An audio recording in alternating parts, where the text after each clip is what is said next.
All right, and we are back. We've got Chi-Town Lowdown. We are discussing specifically the Bears versus the Colts last week in what was not a very good football game from a lot of different aspects. But who was taking? Was it Jesse or Tom that was starting on this one? I think it's Tom, right? Oh, I'll start on it. Yeah, dude. A lit fuse. It's been a little bit now. I've kind of digested what I saw. I kind of want to forget it. A couple points that I liked. I feel like we moved the ball a little more. I know Caleb had like 250 plus yards. Minus 350 plus. Yeah. 350? He had 363. Oh, I thought it was like low 300s. So that was that's never happened, right? I don't think that's ever happened. No, I wouldn't say that. Well, maybe it was just Justin Fields. I don't know. But so that was cool. Didn't like he threw over 50 times. That's absurd. There's more negatives than positives here. So I'm just going to get into the negatives. Couldn't run the ball yet again. Roschon looked better than DeAndre Swift, in my opinion. Ran a little harder.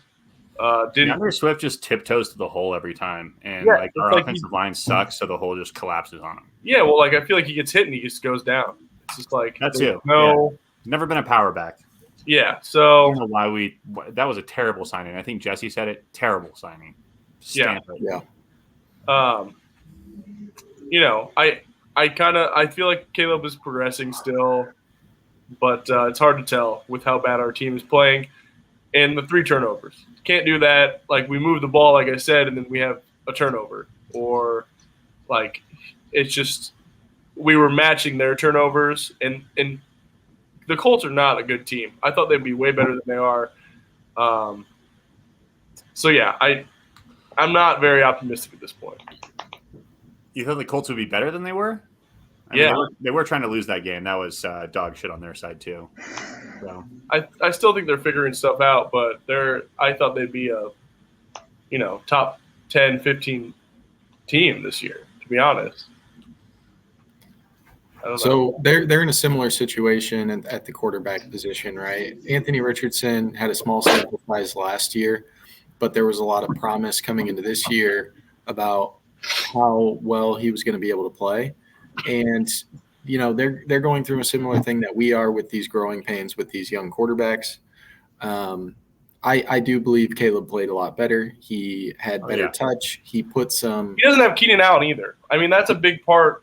Like, if we had Keenan Allen back, I think we make some third down plays that we didn't get last time. He's pissing me off, but yeah, I agree. Yeah, and obviously he was getting Cole Kmet the ball. He was getting Rome the ball. He got DJ the ball some as well. A lot of that was on that Hail Mary right before halftime. But, 363 yards, that's a huge step forward from those first 2 games. Now, under the circumstances, he threw the ball 50 times. Yeah, obviously you don't want to see that. And that's a result of the floundering run scheme that the Bears have going right now. I think that's attributable to a few different things. One being DeAndre Swift, who is still the lead back or has been the last 3 games. He just is not breaking tackles. He's not seeing the holes correctly. And to reference, one of PFF's signature stats is elusive rating. So this is running backs with at least 25 rushing attempts. Right now, he's not elusive. He is the 3rd worst on this list. The only 2 guys that are below him are Ty Chandler and Gus Edwards. So he has 3 forced missed tackles this year. And just to give you an idea of who's at the top of that list, Jordan Mason with 19. Okay. Ridiculous. And when you see a guy like Jordan Mason run the ball, you can see that he's running with purpose. He's getting downhill. You're just trying to steal him on fantasy. He wants to punish these defenders. I was hoping that takes a toll over the course of a game. And absolutely, we have not been able to do that with him. Roshan looked much better, not only running the ball, but as a receiver. Caleb was able to find him underneath a couple times. He was able to catch the ball 3 or 4 yards down the field, make somebody miss, and turn that into a 7-8 yard gain, maybe, pick up a first down. So I did see that he should be getting a larger role this week. So I'm looking forward to that. I think that Don't count on it, dude. That will be a good move. Our coaching's ass. Yeah, but I think they're a Chicago sports. They're in the Chicago sports scene. They're feeling the heat that the media and social media is putting on them, especially Shane Waldron at this point. That's creeping into Matt Eberflus now. Shane. So you're saying we're going to see some flea flippers this weekend? No, not at all. All I'm hoping is that we do establish the run game early. And the last thing there, so other than the offensive scheme, the run scheme, and DeAndre being a week back to this point in the year, is the offensive line, right? So they've got to be better. We've all seen the videos of them just completely whiffing on blocks. Like, that can't happen. They need each other. They need to. The meme, dude. Have you the meme on we're about to score on the option, a speed option play? Look, that was where I drew the line. And then, if you pause it, there's 4 linemen on the ground. Yeah, and Braxton Jones, he missed his block, and then he just fell down to make it look like he was putting an effort out there.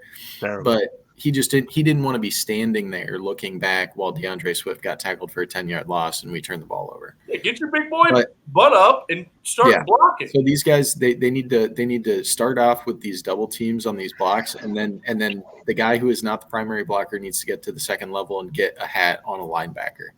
I'm looking for that in this next game with the Rams, who have struggled defensively. We were saying the same thing last week with the Colts, but that has to be an improvement for them to be able to succeed. They got to have more balance on the offensive side of the ball, and that will help Caleb out. Looking at the defensive side, I think they did what they needed to do for the most part. I would love to see Montez Sweat start to play a little bit better. He needs to be our game wrecker up front.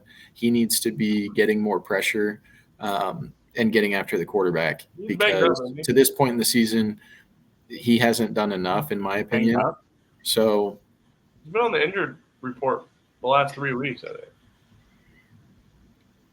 Well, he needs to get healthy then, and then he needs to play better. Yeah.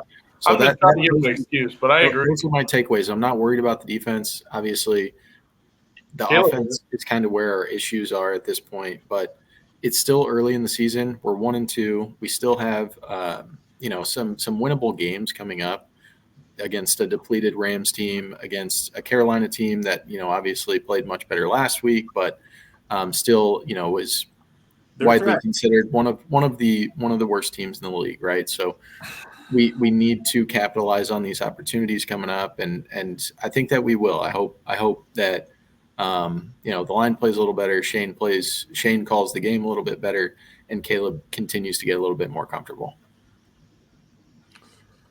I did want to take the time to talk about a few positives here. I feel like there's plenty of negatives to be discussing. I mean, one, Caleb throwing for 363 is incredible, getting the first touchdown there with fellow rookie Rome Odunze. Always great to see. Jesse, I think we did pretty decent on our bets there. There's a few more that probably could have cashed, including Bears money line in my parlays was foolish, turns out.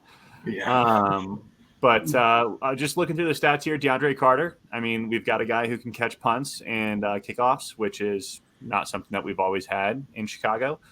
Cairo Santos looked, like he needs a little more leg. That second one looked like he could have made it if he would have kicked the second one. Eberflus should know that, dude. If he would have kicked the first one the same way as the second one, he would have made it for sure. Yeah. Was the first one longer than the second one? Yeah, by 3 yards. 3 yards, but he made the second one by like 10 yards. So I think he just didn't get it. I won't blame you. I mean, obviously the offense is terrible. The defense has been a bright spot for us. Jalen Johnson getting burned on that route. Who was that? Alec Pierce, I think. Pierce. Yeah, no, you're right. It was Alec Pierce. That was a good ball. That was a good route. Jalen just got. Unfortunately, I think he was always going to Pierce with that ball. It looked like he never really looked at any of his other reads. Anthony did, or Richardson. So I'll give him that. He had the pick, which was nice. He's human. I think he's still top corner in the league and everything. Seen him get burned there. Yeah, Maybe just, what's that? 2 picks? I don't think so. Or maybe that's just for the year. I don't know. And just the Colts game was good. I mean, just to see that Jalen Johnson's human, I'll make that point. But I think that's going to light a fire for him. So I'll be excited to watch him on the other side of the ball, just because I'm sure a lot of people are going to be talking about it. He's been very vocal about being one of the best corners in the league, and when he got beat there, I'm sure everybody was looking to get a word in about that. So. I think Jalen Johnson hears the critics and stuff like that, and that's his motivating factor for him. So, that'll be an improvement there. That'll be much improved. So, yeah, man, I'm excited. I think, it was very disappointing to be 1-2 right now is not where we want to be at. But, we're going home. We're playing a home game against the LA Rams, and it's early in the season still. So, we need to see incremental improvements. And then, none of this will matter come February. Luke? So did you see Red this week? Yeah, it was blinding rage again. There's a few times where I texted you guys a couple of days ago, and I consume a lot of media in the form of podcasts, television shows. I like to think I stay up to date on a lot of that stuff and kind of hear what a lot of the pundits and talking heads are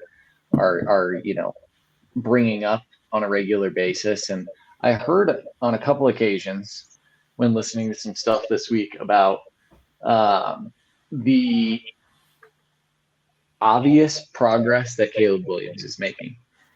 And what I had asked you guys was, is it obvious to you, or am I missing something? Because I didn't see a ton of progress from 1 to 2, from week 1 to week 2.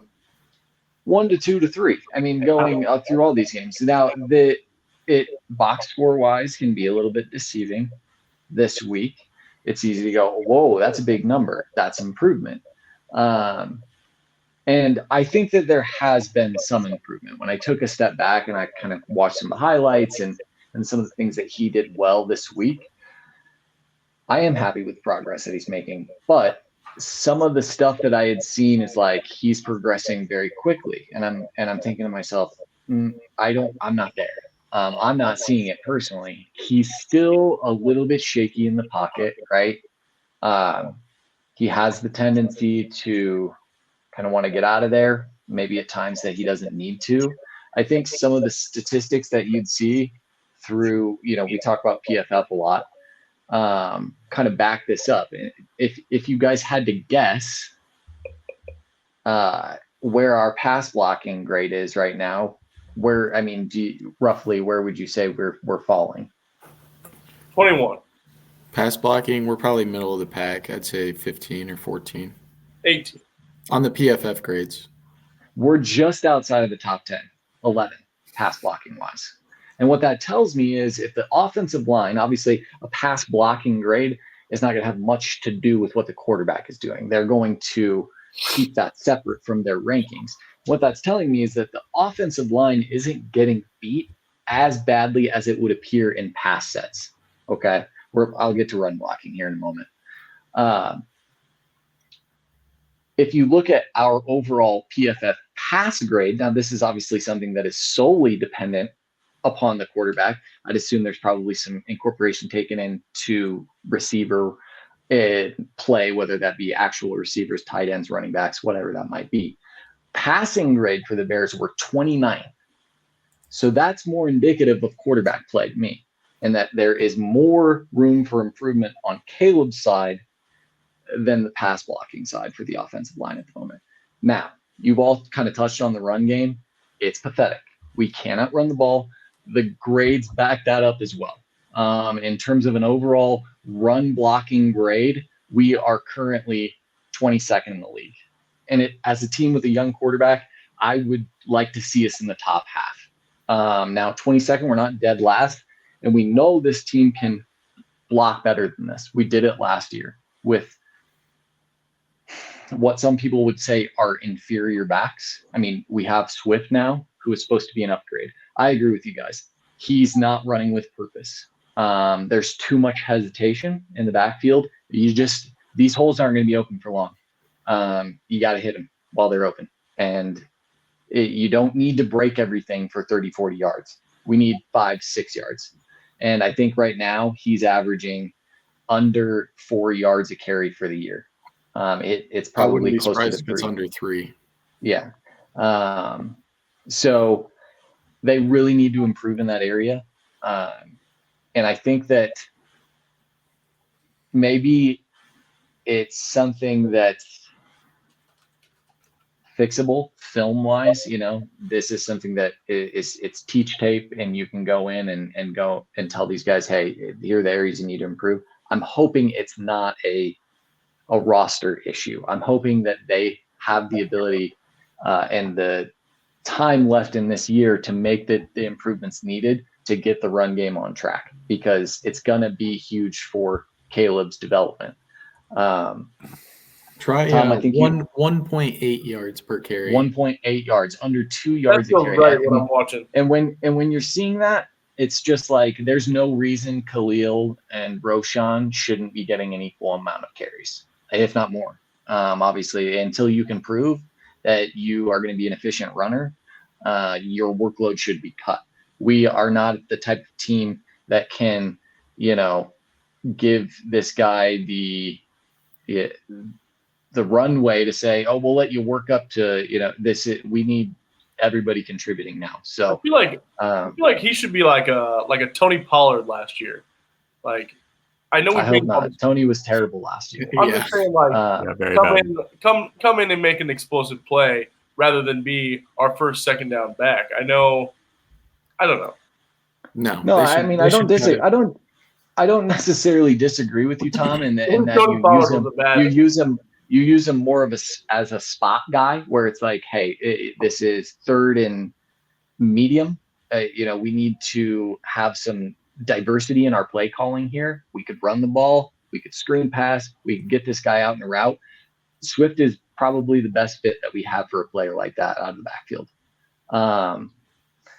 So run game it's got to be improved upon it. And I think it's so cliche to say you got to run the ball. Obviously, it's just one of those things where it's very easy to just kind of fall back to that. But it does seem that is a potential piece that could unlock some success in other parts of the game.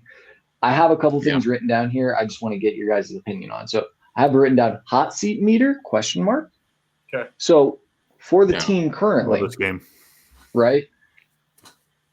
Who has the hottest seat? And I'm going to give you 3 options. So we'll start at the top and work our way down. So we got Eberflus, right? Man leading the ship. Mm-hmm. We've got Waldron, who, I mean, it doesn't matter what sort of Bears media you're consuming, no one is happy with Waldron. Is that a result of him not getting enough out of the players to be able to tap into his full playbook? Maybe it's Caleb's development still. He's not able to run the full playbook yet. So Waldron or the offensive line. Whose seat is hotter for you guys at the moment? I think it's got to be Waldron. He's got no brain. I mean, the reason for the play call there, that was such an issue. That play call does work in the red zone on 4th and 1 there, but we have a completely incompetent offensive line. So why would you lean heavily on a play call that will require your offensive line to pick up every individual block? That play call is enough to put him at the top. That play call alone, that one call. And it's a quick enough time where we're early in Caleb's career, where we had that with Justin, where we had a bunch of different offensive coordinators, a bunch of different coaches and stuff. And it's like, okay, like if we're going to make a change, let's get this idiot out of here. He's got no brain. He's got no ability to grow a brain. Get him out of here. He sucks. So I feel like it all stems back to the head coach. when you like in the game planning Flus is and two. how Flus is 2. the team is feeling. Although the defense looks fine, and that's Eberflus mainly, right?